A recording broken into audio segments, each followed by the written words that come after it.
ليت الشباب يعود يوما، اقسم بالله لو الحاجه الوحيده اللي هدعيها في رمضان بعد الليله دي ان يا رب يا رب يا رب حافظني على صحتي واموت بصحتي. دي اول حاجه. وتاني حاجه اني اعرف اعمل حاجه لمصر.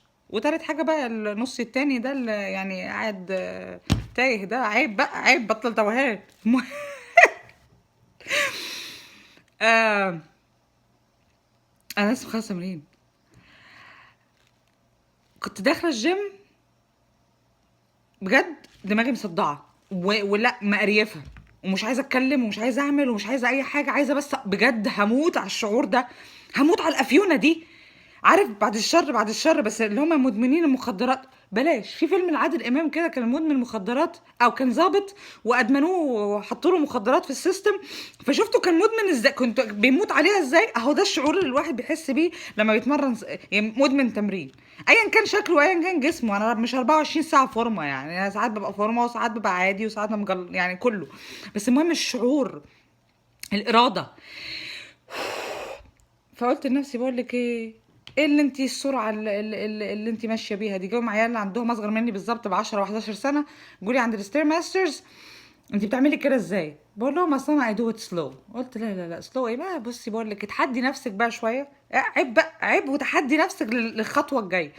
اولا عشان خاطر الواحد يكسر فكره ان رمضان بيخلي الواحد يعني تعبان كده وما فيهوش حيل. لا يا حبيبتي، بالعكس. It's gonna give you a lot of energy. Just do it right. هديك طاقة بس صح، تتغذى فيه صح. هتهبر الهبرة وتروح الجيم، انسى. There is no way you can do that.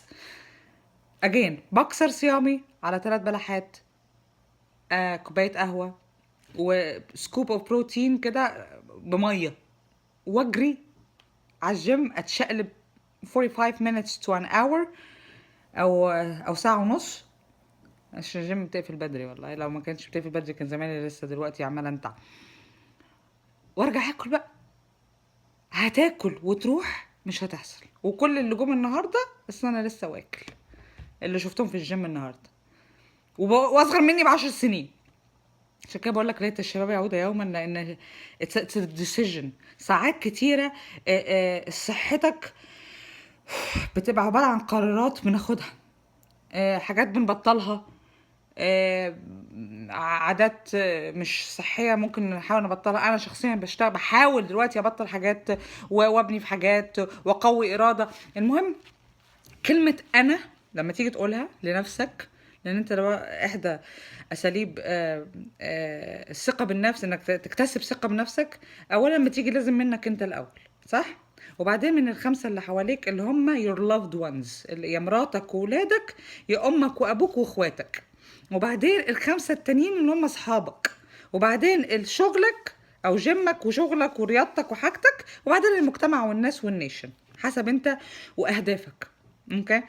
لو مش من جواك انت نمبر 1 بتكلم نفسك كده زي ما انا ببص لكم كده، بكلم انا انسانه كويسه، انا انسان قوي، انا هقدر اعمل الموضوع ده، انا هتحدى نفسي، انا هستمر، انا كذا. مش اللي هو انا هنجهز بقى واخش بقى في السوشيال سيتنج واقول لك اصل انا دكتور، اصل انا فلان ابن فلان، اصل انا علانه. مش دي الانا اللي عايزاكم تستخدموها. انا عايزاك تستخدم الانا اللي بتشجعك. واحده صاحبتي كانت بتقول لي انا حاجه اتربت انا وحشه وفشلت وكذا والكلام ده كله. like never ever. دي بقى تشيليها من القاموس. بعد كلمه انا لما تكلمي نفسك، بعد كلمه انا تقولي حاجات ايجابيه لنفسك. حتى لو فشلتي في حاجه تدي نفسك اي حاجه ايجابيه من الحاجات اللي عملتيها، وتوعدي نفسك بحاجات هتعمليها ان شاء الله. لان السايكولوجيست عندهم كده تحليل ان هو انت اللي بتحكم على نفسك مش غيرك اللي بيحكم عليه. انت اللي بتدي لنفسك الشهاده مش غيرك اللي بيدي لنفسه الشهاده. يعني لما تقول لنفسك انا انسان ناجح وتكرر فيها، اوتوماتيكلي هتصدق ان انت انسان ناجح. والعكس صحيح، انا فاشل، انا فشلت، اصل انا ماليش لازمه، اصل انا كذا. I have been there. Oh my god I have been there. الوسوسه اللي بتعمل في دماغي صح. فهطلع على المجتمع او هطلع على اهلي وانا باتيتيود ان انا فاشله، فهعمل حاجات فاشله، فهيقولوا لي، هياكدوها لي، اقول لهم ما انت فعلا فاشله، ما انت ما عندكيش اراده، ما انت مش عارفه ايه تربت التيه. فبتبدا بينك وبين نفسك، غذي نفسك وخلي بالك من اللي انت محاط بيهم. ان انت الناس اللي انت محاط بيها في منتهى الاهميه. هتحوط نفسك بناس هتديك سلبيات وهتحبط منك، واصل مصر خلاص وحشه، واصل مصر ما فيهاش خير، واصل مصر وانت هبله وعايزه تنزليها وتعملي فيها ايه، واصل تربت التي. مش هتوصل لحاجه غير لو كنت بس ايه you're discovering، يعني you're exploring، بتعمل بحث، بتشوف عندك قوي خلاص واقف على على ارض ثابته، وبتعمل بحث كده، بتشوف الاراء من بعيد لبعيد وتجري على ارضك تاني. لكن لو هتحوط نفسك بناس سلبيه بما فيهم اقرب الناس ليك، دي هتفشلك. لو بعد الشر بعد الشر اقرب الناس ليك عندهم عاده وحشه ان هم دايما يحبطوا فيك، يا avoid them شويه وتتكلم معاهم بطيبه وهدوء، وتقترح عليهم ايه رأيك لما تشجعني بدل ما تحاول تحبطني. اوكي. انا اقرب الناس ليا، عندي اقرب الناس ليا من النوع اللي يعني هم بيحب مصريين بقى، فبيحبوا ايه القرف ده، هنفشل، هنعمل ملوش لازمه، تربت التي دم يعني دمي مش هعرف اتبر منهم. بقول لهم في منتهى الهدوء كده، في الساعه اللي انا ممتلكه فيها نفسي، في الساعه اللي انا قويه، حاسه ان انا قويه فيها، في منتهى الهدوء، ما ايه رايك تشجعيني احسن بدل ما نتكلم، بدل ما نهري بقى الهري اللي ملوش اي تلاته لازمه ده. اوكي. الحمد لله انا حاسه ان انا فوق طايره دلوقتي، ونفسي كلكم تحسوا بالشعور ده. استغل فتره فرصه رمضان ال 30 يوم، هم كام دلوقتي، فاضل 27 ولا 28. دي فرصة. احنا هنا لما الواحد بيشتغل بالساعة، لما يروح يكلم واحد بيقطعوا له الساعات اللي بياخدها، اللي هو انت بندفع لك اهو بالساعة، حتى هتضيع وقت مع حد هناخد من اجرك. اوكي. استغل كل دقيقة للحاجات المفيدة. انا في نظري ده مش الشهر ان انا البس فيه كعب عالي واطلع اضرب ارجيله واقعد